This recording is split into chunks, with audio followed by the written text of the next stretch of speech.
Pangalan na, nasa mukha pa. Ganda ka, ganda yarn. Ito na, ang nagmamaganda at feeling diva. Ganda Wanda!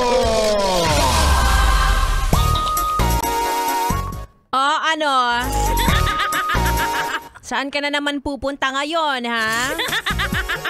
Porket Friday? May pera ka ba? Nakaatake. Wala pang sweldo. Ano ba yan? Same. Bye, Aspen. It's me. It's a girl, DJ Ganda Wanda. Kasama niya na dito sa 101.1 Yes FM na gusto na rin magpahinga. Hindi ko alam kung ako lang o nababaliw na ba ako. Pero parang ang haba ng week na to. Ako lang ba? Ako lang? Sagutin niyo nga ako. Ako lang ba? Hindi ko alam kung dahil wala na namang laman ng wallet ko. Pero parang ang haba-haba ng araw kahapon. Kahit nung Wednesday, kahit nung Tuesday, diba? Siguro ganun talaga kapag wala laging bago sa buhay mo. Diba? Lalo na ikaw na nakikinig ngayon na single. Ay, ano ba naman yan? Wala pinapat naman. Huwag kayong ma-hurt, ha?